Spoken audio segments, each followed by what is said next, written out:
झारखंड के नए डीजीपी बने अनुराग गुप्ता। अजय कुमार सिंह को पुलिस हाउसिंग कॉरपोरेशन की जिम्मेदारी, जारी हुई अधिसूचना।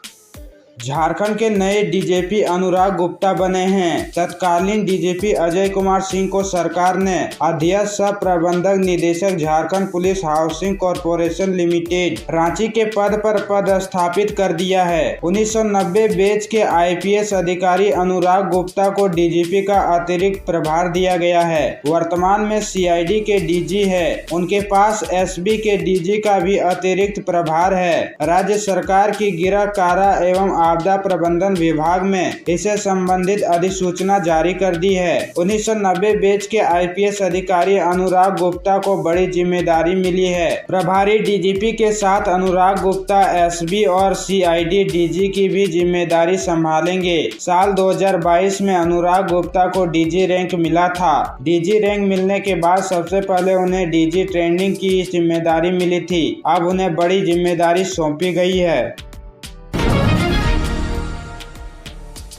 झारखंड के 10 जिलों में भारी बारिश का येलो अलर्ट। राज्य में 31 जुलाई तक अच्छी बारिश की संभावना। प्रदेश में सामान्य से 47% कम वर्षा। झारखंड में मानसून की बेरुखी दिख रही है। हालांकि पिछले 3 दिनों से राज्य भर में बारिश हो रही है। इससे किसानों को थोड़ी राहत मिली है, लेकिन अभी भी राज्य में सामान्य से 47% कम बारिश हुई है। मौसम विभाग के अनुसार 1 जून से 25 जुलाई तक राज्य में सामान्य बारिश 444.3 मिमी होनी चाहिए थी, लेकिन अब तक सिर्फ 233.4 मिमी ही बारिश हुई है। रांची में भी अब तक 42% कम बारिश दर्ज की गई है। अगर मानसून सक्रिय नहीं हुआ तो इस बार भी राज्य में सुखाड़ के हालात बनेंगे। इधर मानसून कमजोर पड़ता देखकर मुख्यमंत्री हेमंत सोरेन ने कृषि विभाग के अधिकारियों को अलर्ट मोड पर रहने का निर्देश दिया है। उन्होंने हर जिले की रिपोर्ट रोजाना अपडेट करने का निर्देश दिया है, ताकि वास्तविक स्थिति का आकलन किया जा सके। मौसम विभाग ने कल राज्य के 10 जिलों में भारी बारिश का येलो अलर्ट जारी किया था। इन जिलों में रांची, बोकारो, गुमला, हजारीबाग, खूंटी, रामगढ़, सिमडेगा, सरायकेला और पूर्वी और पश्चिमी सिंहभूम शामिल है। विभाग के मुताबिक राज्य के सभी जिलों में 31 जुलाई तक बारिश की उम्मीद है।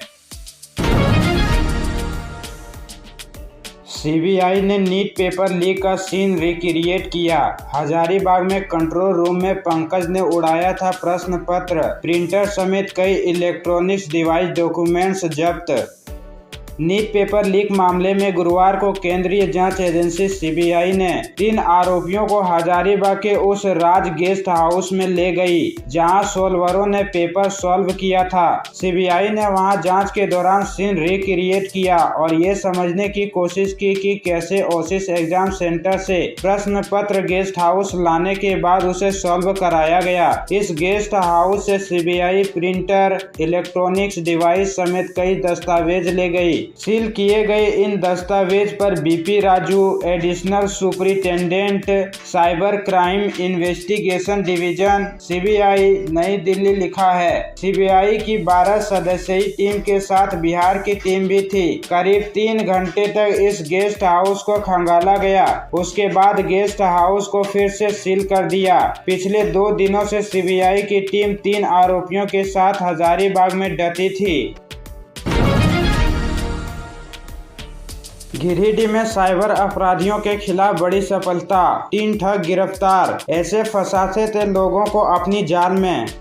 गिरिडीह पुलिस ने 3 साइबर अपराधियों को गिरफ्तार करने में सफलता हासिल की है। पुलिस को प्रतिबिंब पोर्टल से सूचना मिली थी कि कुछ अपराधी बेंगाबाद थाना क्षेत्र के इलाके में ठगी कर रहे हैं। इसी सूचना के आधार पर साइबर डीएसपी आबिद खान के नेतृत्व में टीम गठित की गई और छापा मारकर पुलिस ने 3 अपराधियों को जिले के बेंगाबाद इलाके से धर दबोचा। ये अपराधी लोकेंटो ऐप के माध्यम से न्यूड वीडियो कॉलिंग कर लोगों को फंसा फंसाते थे और उनसे ठगी किया करते थे। ये जानकारी पुलिस ने शुक्रवार को प्रेस वार्ता में दी। गिरिडीह पुलिस ने जानकारी दी है कि जिनकी गिरफ्तारी हुई है वे लोगों को लड़कियां उपलब्ध कराने के नाम पर झांसा देते थे। पुलिस अधिकारियों की माने तो जांच के दौरान इन ठगों के खिलाफ पर्याप्त सबूत मिल चुका है। उन्होंने बताया कि ये अपराधी अन्य साइबर अपराधियों को पीड़ितों के बैंक खाता डिटेल्स भी उपलब्ध कराते थे ताकि वे भी ठगी कर सके।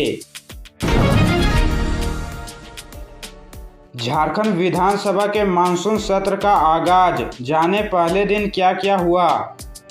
झारखंड विधानसभा में मानसून सत्र शुक्रवार से शुरू हो गया। विधानसभा अध्यक्ष रविंद्रनाथ महतो ने शोक प्रकाश के साथ सदन को संबोधित किया। उन्होंने बीते सत्र से अब तक दिवंगत हुए लोगों के प्रति सदन में गहरी संवेदना व्यक्त की। इसके बाद सदन में एटीआर पेश की गई। फिर मुख्यमंत्री हेमंत सोरेन, नेता प्रतिपक्ष अमर कुमार बाउरी समेत कई विधायकों ने शोक प्रकाश व्यक्त किया। इसके बाद सदन को सोमवार सुबह 11 बजे तक के लिए स्थगित कर दिया गया। मानसून सत्र शुरू होने से पहले झारखंड के मुख्यमंत्री हेमंत सोरेन ने विधानसभा अध्यक्ष रविंद्रनाथ महतो से मुलाकात कर उनका अभिवादन किया। इसके अलावा वित्त एवं संसदीय कार्य मंत्री रामेश्वर उरांव, मुख्य सचिव एल खियांगते, मंत्रिमंडल सचिवालय एवं निगरानी विभाग की प्रधान सचिव वंदना दादेल और झारखंड विधानसभा के सचिव सैयद जावेद हैदर ने सीएम हेमंत सोरेन से मुलाकात कर उनका अभिवादन किया। अब तक 36 की हुई गिरफ्तारी। हजारीबाग के ओसिस स्कूल से हुआ paper leak. NEET 24 paper leak मामले में अब तक कुल 36 लोगों को गिरफ्तार किया जा चुका है। इसमें से 15 को बिहार पुलिस ने गिरफ्तार किया है, जबकि सीबीआई ने कुल 33 जगहों पर छापेमारी कर 21 लोगों को गिरफ्तार किया है। सीबीआई ने गुरुवार को प्रेस विज्ञप्ति जारी कर यह जानकारी दी। साथ ही यह भी कहा कि कुछ मीडिया अनुमान के आधार पर गलत खबरें प्रकाशित कर रहा है। इससे समाज में भ्रम की स्थिति पैदा होती है। यह समाज के लिए हानिकारक होता है। इसलिए सीबीआई ने अपने मुख्य सूचना पदाधिकारी द्वारा समय समय पर साझा की जाने वाली सूचनाओं को ही प्रकाशित करने का अनुरोध किया है। झारखंड सरकार ने खनन के लिए केंद्र से मांगे 1.5 लाख करोड़। कोयला मंत्रालय का अधिकारियों संग विचार जारी। केंद्रीय कोयला व खनन मंत्री जी किशन रेड्डी ने कहा कि झारखंड सरकार की ओर से खनन राजस्व मद से 1.5 लाख करोड़ रुपए की मांग की जा रही है। उन्होंने कहा कि कोयला मंत्रालय पूरी स्थिति से अवगत होने के बाद झारखंड की मांग पर कोई निर्णय करेगा। इस संबंध में संबंधित विभागों के अधिकारियों के साथ भी विचार किया जा रहा है। कोयला मंत्री रेड्डी ने गुरुवार को झरिया फायर एरिया का निरीक्षण करने के बाद मीडिया से बात करते हुए कहा कि यहाँ की आग काफी खतरनाक है। इस खतरनाक क्षेत्र में लोग रह रहे हैं। उनके पुनर्वास को लेकर केंद्र सरकार गंभीर है। उन्होंने बताया कि वे प्रधानमंत्री नरेंद्र मोदी के निर्देश पर झरिया का दौरा करने आए हैं। जल्द ही झरिया के विस्थापितों के लिए संशोधित मास्टर प्लान लागू किया जाएगा। मंत्री ने कहा कि अग्नि प्रभावित क्षेत्र के लोगों के पुनर्वास को लेकर बेहतर पैकेज तैयार किया गया है। साहिबगंज में एयरपोर्ट का निर्माण जल्द होगा शुरू। राज्य में विकास को मिलेगी रफ्तार। साहिबगंज जिले में एयरपोर्ट के निर्माण के लिए मुख्यमंत्री हेमंत सोरेन ने भी पहल की है। ऐसे में उम्मीद है कि जल्द ही यहां एयरपोर्ट निर्माण का मार्ग प्रशस्त हो जाएगा। यहां एयरपोर्ट का निर्माण हो गया तो साहिबगंज राज्य का इकलौता जिला होगा जो रेल, सड़क, जल व वायु मार्ग से जुड़ा होगा। एयरपोर्ट निर्माण से झारखंड के साहिबगंज, पाकुड़ व गोड्डा के महागामा अनुमंडल के लोगों के साथ साथ निकटवर्ती कटिहार व भागलपुर तथा पश्चिम बंगाल के मालदा जिले के लोगों को भी फायदा होगा।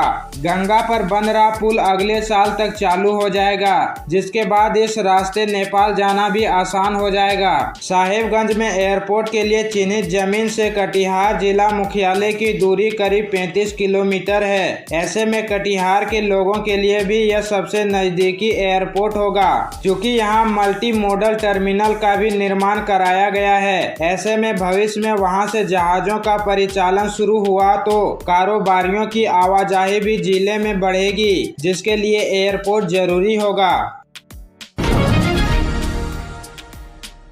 चतरा में सीआरपीएफ जवान ने खुद को गोली मारकर की आत्महत्या, प्रशासन खेमे में मचा हड़कंप।